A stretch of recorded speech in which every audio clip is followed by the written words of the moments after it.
Good morning. Good morning. Have you all been keeping up with the Mueller report and what's going on with the election a few years ago? No, what happened? Riveting. What happened? No, I haven't. It's somewhat complicated, isn't it? You listen to one side, you listen to one station, and they give you one side of the story, and then you turn on the other station, and another side of the story. It's very, very confusing, the facts, and it's just a mess. I mean, that's what life is. Life is complicated. Life is it's got a lot of complicated issues, and we deal with them every day, and that's why I'd like to begin a study on how to deal with some of the complications of life. And I'd like to deal with it from a man by the name of Kohelet. Kohelet wrote a book, and the name of the book is Kohelet. And of course, when they translated the Hebrew Bible into Greek, which is called the Septuagint, that's the Greek translation of the Hebrew Bible is the Septuagint. They changed the name of the book from Kohelet to Ecclesiastes. And Ecclesiastes is just a word that means a gathering of something. You get a word ecclesia, which means church, from that same idea. Ecclesia means a gathering of people. Some say that ecclesia means those that are called out, but ecclesia is just a church. It's just an assembly of people, and it just translates a Hebrew word meaning assembly. So, but anyway, so the book of Ecclesiastes is just an assembly. It's an assemblage of knowledge, and Kohelet is the author, and the word Kohelet it comes from the idea of something that you collect from. So Kohelet is someone that collects something, and it collects knowledge.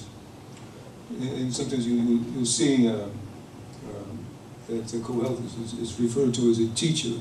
And when we read the NIV this morning, you'll see that it's referred to as a teacher. What's a teacher? A teacher is someone that collects students and collects knowledge so he can give the knowledge to the students. Sometimes he's referred to as a preacher. And what's a preacher? A preacher is someone that collects people so that he can speak to them. So when we want to talk about Kohelet and how we can solve some of the problems of the world and just begin a study of the book of Ecclesiastes. Now, who is Kohelet? We'll see in the text this morning that claims to be a son of the king of Israel. So some people believe that it's Solomon. The problem with that is that Solomon is the language and the vocabulary of this book seems far more advanced than the writing at the time of Solomon and David. So this writer may have come later than Solomon. It could be just someone that just writes in the name of Solomon, which is it's a legitimate literary tactic in the ancient world that you write in the name of someone that's famous. Or it could be another son of the king of Israel. We don't really know. But anyway, let's see what we can learn from Kohelet. Get your Bibles, open up to the book of Ecclesiastes, and we'll take it from there.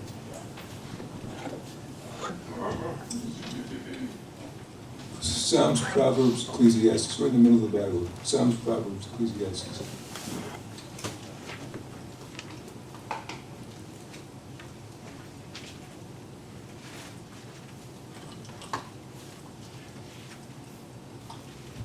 What's the chapter? Are you starting at the beginning? Sorry? Are you starting at the beginning? Yeah. Oh, yeah, Ecclesiastes 1. Yeah, I was going to start at the beginning.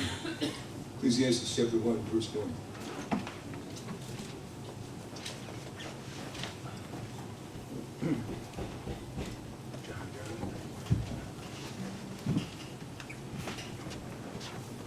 Let's open up in prayer first. Lord, thank you so much for the challenge of this world and so many complications, so many conundrums. Lord, we just pray that God has helped us to think through the issues of the world. In Jesus' name, amen. What was it? Winston Churchill, what did Winston Churchill say? Life is a riddle wrapped in a mystery inside a conundrum. So we see what these problems, these great mysteries. And so this is what Kohelet is dealing with, the great mysteries of life. And he says this: words of the teacher, the son of David, king of Israel, king in Jerusalem. Meaningless, says the teacher. Utterly meaningless. Everything is meaningless. So he puts a little emphasis on that word, meaningless. And that word is word that actually means, it's used 35 times in the Old Testament. It means something ethereal, something that doesn't last very long, something of no substance. And, it's used oftentimes of, they'll talk about one of the Canaanite gods or something like that. They have no substance. They're ethereal. They don't last very long. And they're totally unimportant. Have you ever heard of Eugene Peterson? Wrote the Message. It's a translation of the Bible. He translates this word as smoke. I think it's a good translation. It's a good word. Everything is smoke. It's just there's nothing to it. It's just here and there's nothing important. In the New Testament, I like what James said. Life is but a tiny drop of dew that appears for an instant and then it's gone. And this is the way he's looking at life. So it's utterly meaningless. And I like the translation of meaningless though. So he goes on and he illustrates it. He says, what does man gain from all his labor and which he toils under the sun? What does he gain from all his labor at which he toils under the sun? When I was a little boy, my mother always made me dry the dishes. My sister would wash the dishes, and I would dry the dishes. And then later on, I became the one that washed the dishes. I've been washing dishes all my life. I would wash dishes in the army. Get up at 3 o'clock in the morning and do KP all day long, washing dishes till 8 o'clock at night. You wash the dishes, And even today, I wash the dishes. You go and you wash the dishes, and I'm finally done. You look down, there's another spoon. You look out the door, and the kids are bringing in a bowl or something. Hey, Dad, wash this up too. It's a certain futility to it. It's meaningless. That's the way he's looking at work. It's just meaningless. And I worked in the post office for years, and I love working in the post office. Go in the morning and you throw mail and separate the mail, and you're talking with the guys and having a good time, laughing and joking around. And then you tie up the mail, you strap it out, you put it in the truck, and then you deliver. All day long you deliver. And finally, 5 o'clock at night, you're all done. Everything's all done. Oh man, I'm finally done. You go home, you fall asleep on the couch, and you wake up, and you got to do it all over again. It's futile. It's just kind of like me. When I was a boy, I thought the greatest job in the world would be a baseball player. That was always my dream. Like, what are you going to be when you grow up? I want to be a baseball player. But you look at what a baseball player is. Goes out and he plays a baseball game for 3 hours, stands out in the outfield, maybe gets about 4 or 5 balls or hit to him for that time. Sits in the dugout all night long, and it's 3 times with bat. It's just wearisome. It's just going and then you travel to the hotels, and then you always get the airplanes, and it's kind of a futile, it's kind of a futile, meaningless existence. And he's looking at life like that all over. And life is meaningless. The work is meaningless. So he says that, and then he goes on and uses some illustrations from nature. Pick it up in verse 4. Generations come and generations go, but the earth remains forever. The sun rises and the sun sets and hurries back to where it rises. The wind blows to the south and turns to the north. Round and round it goes, and eyes returning on its course. All streams flow into the sea, yet the sea is never full, to the place that the streams come from and return again. All things are awareness.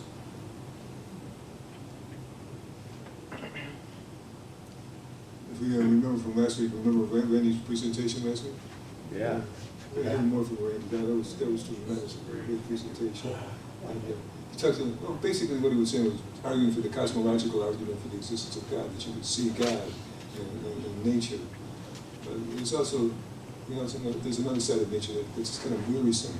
When the sun rises, he's talking in phenomenal language. The sun rises and the sun sets. Every day it just goes up, it goes down.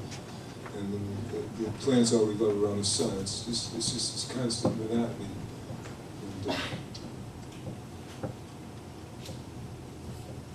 And then he talks about the winds. The winds blow from the north, and then blow from the south. They blow from the east. They blow from the west. It never seems to change. And then talks about the seas. The seas, the water from the brooks and the rivers and the streams all flow into the ocean. We were talking yesterday at the elders meeting. We were talking about some people that believe in a flat Earth. And Steve said, "There's a flat Earth. Why doesn't the water just fall off the side of the So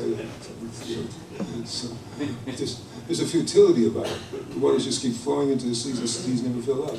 Well, that's probably because the seas just evaporate the water evaporates up into the sky, and then the water comes down again. This is this endless cycle that's boring and tedious to watch. And, I found the weather to be tedious anyway, listening to weather reports. But don't say that to anybody. Anybody's a weather out there, but it's tedious to listen to that. You know, tomorrow's going to be 63, the day after that's going to be 64, the day after that's 65. And it just goes on and on. And then we talk about every day it's going to snow, and in the spring every day it's going to rain, in the summer every day it's going to be hot, every day in the fall it's going to be, the leaves are going to fall. So it's just this kind of endless monotony of life. Just goes on and on and on. So he uses that from nature. And he says that all things are numerous and more than one can say. The eye never has enough of seeing, nor the ear that's full of hearing. It's like what John says, lust of the flesh, the lust of the eye, the pride of life. You know, you never get enough of what you see. You just want more and more and more and more. And you're never satisfied with anything. You're never satisfied with your status in life, the pride of life. And it's just endless boredom.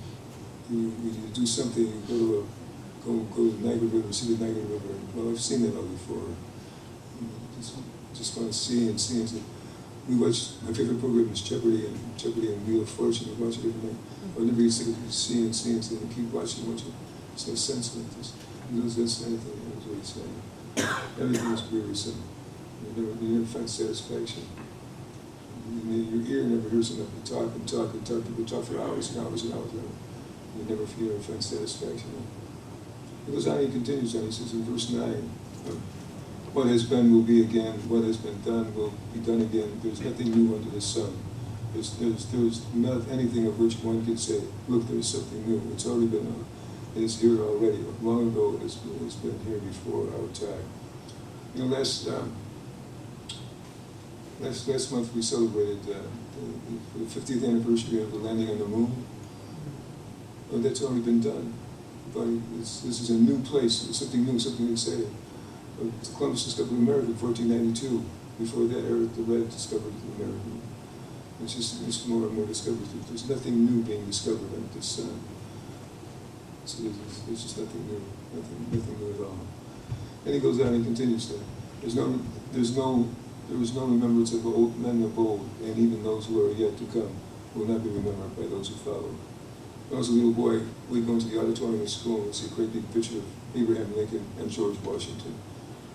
And you had to know who they were by the picture. But you really don't know who they were. You don't know what they really thought, what was going through their mind, or what their lives were really like. You don't really know that. And this same like 100 years from now, nobody's going to know what you were like, what your whole life was like, or what you thought, or what you did. And it's all going to be forgotten. So it sounds kind of gloomy. Everything's meaningless.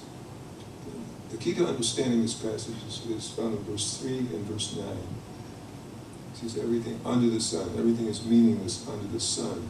And what he means by that is that everything is meaningless without God. And this is how men live their life. They live without God. And this is what your life will be when you live without God.